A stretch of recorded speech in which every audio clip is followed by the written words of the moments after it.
Hi, my name's Catherine. I'm a first year AED student here at James Madison University, and I'll be speaking with you today on how to advocate for yourself as a hearing impaired listener. Or you can learn some new tricks on how to improve your communication skills with your partner or friend with a hearing loss. First, let's talk about what advocacy actually means. The National Deaf Center defines self-advocacy as, quote, the ability to articulate one's needs and make informed decisions about the support necessary to meet those needs. This relates to an individual with hearing loss because without the proper resources, accommodations, or devices, communication can be extremely difficult. Speaking up for yourself is an essential aspect of requesting these accommodations and explaining why these resources are in fact necessary. Advocating for the support of your daily lives is something that needs to be taken very seriously. Advocating can look differently for everyone, whether that be for themselves, their children, their parents, or even friends. Advocating for yourself for others can be as small as turning down the music when someone is talking to you, to asking your employers for new listening devices, or applying for accommodations needed in a school setting. An essential aspect for advocacy is being persistent and assertive when it comes to requesting these accommodations. If this support will benefit you and allow easier communication between you and others, then it should be taken very seriously.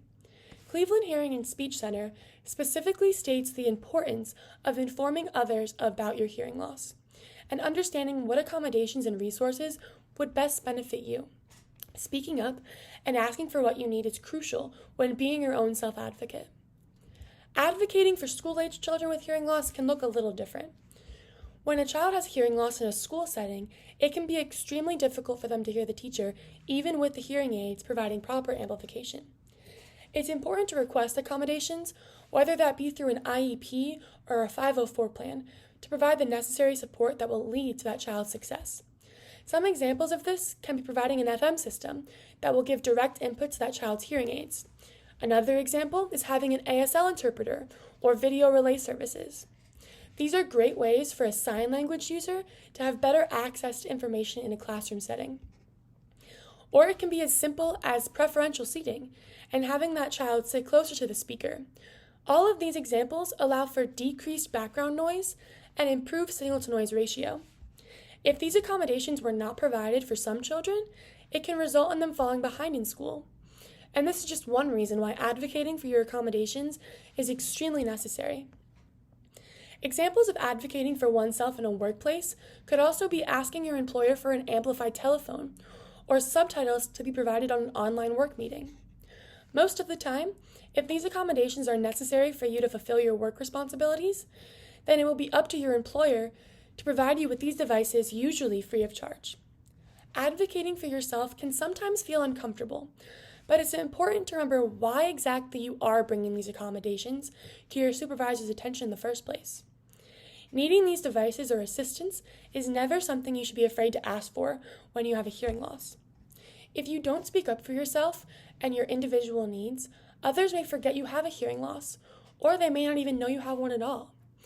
So they won't be able to provide the appropriate resources needed for your success. When you have a hearing loss, communicating with family and friends can also be very frustrating and difficult. As I stated prior, it's essential that you inform others of your hearing loss, especially if they are not practicing these good communication skills. Good communication skills are very simple and effective ways of relaying information with limited barriers. However, if you do not have hearing loss, you may not think these skills are very influential, but in fact, they can be very helpful for an individual with hearing loss to better understand what you are saying. For example, many people with hearing loss depend on lip reading, so the pace and articulation of speech is very important for them to understand what you're saying. Speaking slower, facing the listener, and reducing background noise as best you can are just some examples of practicing good communication skills. If you know someone with hearing loss, you want to make sure you're practicing these skills whenever you are speaking with or around them.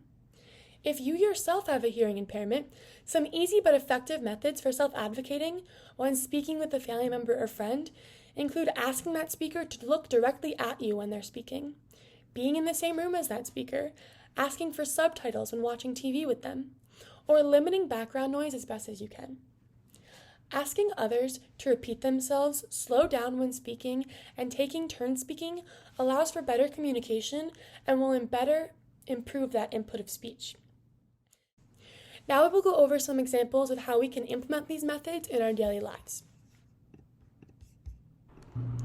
Here my friend Lauren has a hearing loss and is trying to learn math.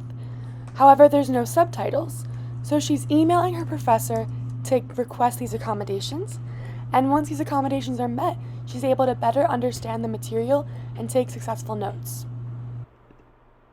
Now let's see how face-to-face communication can be important for hearing loss listeners.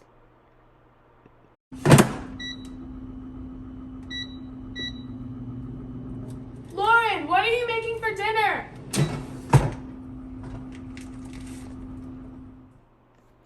As you can see, being in separate rooms and not facing that listener with a hearing loss can cause a barrier and decrease the likelihood of that listener getting a full comprehension of what you said to them.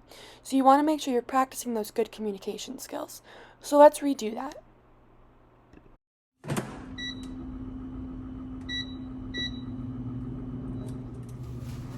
What are you making for dinner? Vegetable spring rolls. Oh, great! And if you or a loved one with hearing loss feel they need any additional counseling and oral rehabilitation, having a talk with your audiologist or hearing care provider is always a great way to learn new techniques and skills that will be more specific for your individualized needs.